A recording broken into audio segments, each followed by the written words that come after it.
Hey now, today we're going to take a look at the Harbor expansion for Machi Koro from Pandasaurus and IDW Games. Now, it's kind of hard to overstate how popular Machi Koro has been in the second half of 2014. It feels like everything in my Twitter feed for about a month after that game was released was Machi Koro, Machi Koro, Machi Koro. And people just fell in love with this game. For me, and I reviewed the game early on when it came out, at least in the American edition from Pandasaurus, I thought that it was a good game that was really hampered by there's some really obvious decisions that you would make with how you purchase the cards, and just not enough variety in the cards that you have to purchase. So I thought it was just a good game, but not a great game. But a lot of people said that the expansion, which was already out in Japan, would really fix a lot of those things, so people were clamoring for it, that the game desperately needed this expansion. And I'll tell you that it does add a lot of variety to the different cards, and it adds inherently in the rules a mechanism that I was actually already playing with to make things, give more variety to the game, which was shuffling all of the establishments together and having a random lineup, sort of like a deck building game. Does all this together with the new cards make the game better? Let's go ahead and take a brief look at all the new stuff that comes in the expansion.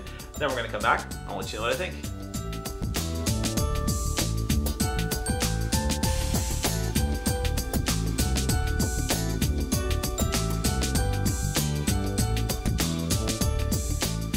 Alright, I'm going to give you a brief run through of the new stuff that comes in the Harbor expansion for Machi Koro. Now, a couple of things right off the bat that I can't really show you per se, or I guess I could, but it'd be a pain in the butt.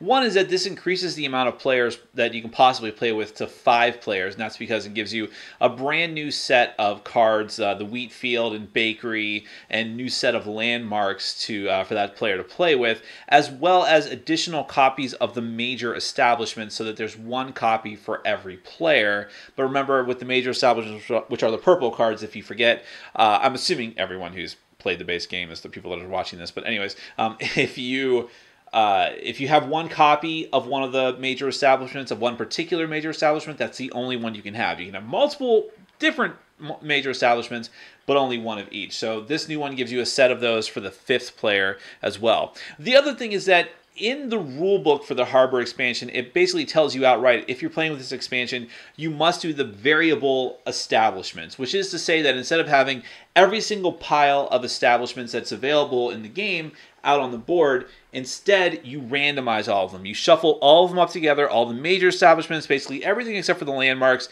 and your starting cards, and put out 10 different stacks of them.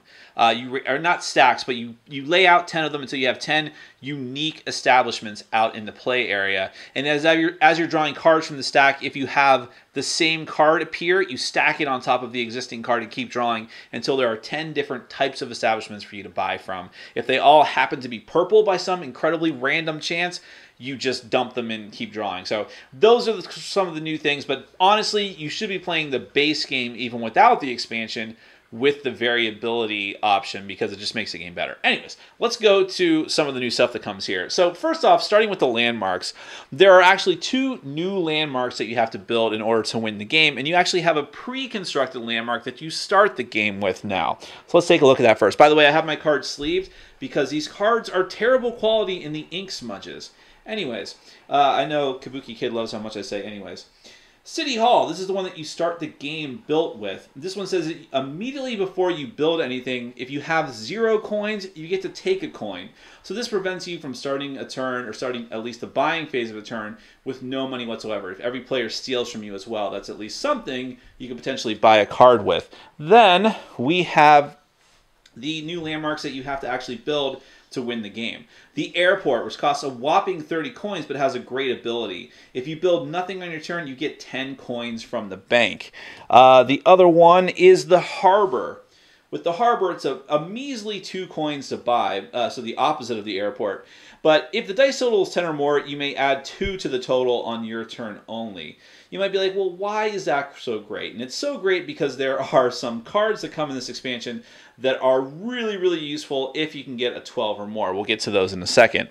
2 new types of major establishments, and again, you have enough of these for every player now, up to 5. the tax office. You take half if you roll an 8 or a 9 on your turn. You take half rounded down of the coins from each player who has 10 coins or more, which usually is nothing major or nothing happens at all, but when it hits, and it's fantastic. Then you have the publisher, the other new major establishment. You get 1 coin from each player. Excuse me, my coffee maker just went off. There you go. Very professional. The publisher, you get 1 coin from each player for each. Hey, coffee, see? Look at that. It's just like I planned. For each food service and each other, what is it, the dining establishment that they have on your turn only with those 2 icons. Let's see. Then we have the new on your turn only cards, I'd like to call them, the green cards. So you have a flower shop. If you roll a 6, you get a coin from the bank for each flower orchard you own on your turn only. That's a different type of card, but I'll show you in a second. The fruit and vegetable market. On an 11 or 12, on your turn, you get 2 coins from the bank for each agriculture establishment that you own. And the food warehouse. These are like cheese factory, furniture factory, all these other things.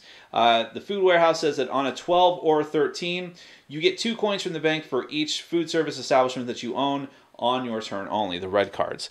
All right, then the blue cards, which happen on anyone's turn whenever anyone rolls the number at the top of the card. So on a 4 with the flower orchard, you get 1 coin from the bank on anyone's turn. So this is like the ranch, forest, or apple orchard. You have the mackerel boat. Now this has to do with the harbor. If you have a harbor and you roll, anyone rolls an 8, you get 3 coins from the bank on anyone's turn, but you must have already built a harbor. So it's sort of imperative if you're going for these to have the harbor built first, including the tuna boat, which is my personal favorite card. On a 12 to 14, and remember that the harbor lets you add 2, exactly 2, to a roll of 10. On anyone's turn, the current player rolls 2 dice. If you have a harbor, you get as many coins as the dice total. Now that's slightly confusing because it's very, very different from all the other cards. But essentially, whoever rolls the 12s or 14 then rolls the dice again, both dice, in whatever that total comes up as. Every player that has tuna boats gets that many coins for every tuna boat that they have. It's very, very powerful. Then the red cards, which are kind of controversial. Some people say they're overpowered. Some people say they're underpowered. That person would be me. The sushi bar, this one also relies on the harbor. For if anyone rolls a 1, if you have a harbor, you get 3 coins from the player who rolled the dice. The pizza joint, if you roll a 7, you get 1 coin from the player who rolled the dice. Or whoever rolls a 7 has to give a coin to you. And if anyone rolls an 8, you also get 1 coin from the player who rolled the dice. Also, it is worth mentioning, but because of the amount of players now and the amount of money changing hands, you now have $20 coins or 20 yen coins or whatever you want to call them that come with the game. So that's a very brief run through of everything that comes in the Harbor expansion for Machi Koro. Let's get to my final thoughts. So I already mentioned in my intro and in the overview that the Harbor expansion adds the rule for randomizing the establishments and having a different layout of them rather than just having every card out there for you to purchase.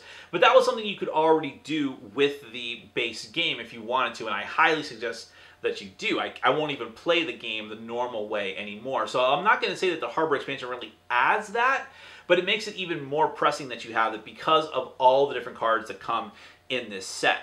Overall, this is a really good and solid expansion. It doesn't change some of the negatives that I have about the game. For instance, even if you have the randomized lineup, still, when certain cards come in the lineup, you're going to buy them. If you don't buy them, you're really hurting yourself. Forests, apple orchards, mines. I mean, these cards are amazing. And the new version of that is the tuna boat, which I'll get back to in a second. There are clearly cards in this game that are just far better than others. And I still think that the game suffers from not having enough different routes to victory. There's always something pretty obvious you should do. That there's a couple of winning strategies. Harbor expansion doesn't really get rid of that problem. Kind of might even exacerbate it in some ways. But it's fun to have more variety and more power cards to go after. It's just that, assuming everyone's played the game a few times, everyone's going to be going for those power cards. The other thing is just that the game is just as random as it was before. It's completely random. I mean, of course it is. You're rolling dice, but it's not just that. It's just that you never know what you're going to purchase. I still think that the purple major establishment cards are not that great compared to all the other cards in the game. But then you go ahead and have a game where it happens every time. Someone who focused on the major establishments, and it just screws everybody. So the game is still as completely random as ever, but I still like it. I still think it's a solid game. And with the Harbor expansion, you have some really cool cards. You have I love the tuna boat. That's probably my favorite thing. The macro boat as well, but that combined with the Harbor landmark, these are really, really cool things. I like those quite a bit. I like that there's more of just what the normal basic cards or the simpler cards to get out. Like the flower field or the flower garden and the flower shop. So there's a lot of different variety throughout the spectrum of powerful cards. New major establishments like the tax office are really fun if they work. I don't think that they always work, but when they do, it's pretty epic. And then you have the whole thing with the new landmarks. Now this does make the game a little bit longer, but not as long as you might think. Because honestly, if you're to the point where you're buying the landmarks that are in the 20s and 30s of coins, then the game is already almost over anyways. You've already got your engine going, and it's going to end very soon, so having a few more landmarks to buy, not a huge deal. The City Hall thing is okay. Basically, the City Hall is just like, you don't have the turn where you don't have any money. You at least have one money, which doesn't always necessarily mean anything, but in the very beginning of the game, it could be huge. At least now you can buy a wheat field, if nothing else. So I like Machi Koro. The expansion definitely makes it better. It still has some issues, but hey, look, there's a reason it's so popular. It's a great gateway game. It's a fantastic family game. Anyone can play it. People who are not gamingly gamers can play it, learn it, enjoy it. It's that fast, it's that easy. It looks as great as ever. I love the artwork. So it's a solid game. If you're going to get the game, definitely go for the expansion. Get it right off the bat. Get it together now. If you haven't bought the base game yet, you might as well. And I don't know why it comes in as a box that big and why they even bother to put a nice insert in the expansion box, because the base game has more than enough room. Probably should have included the expansion to begin with, now that I mention it.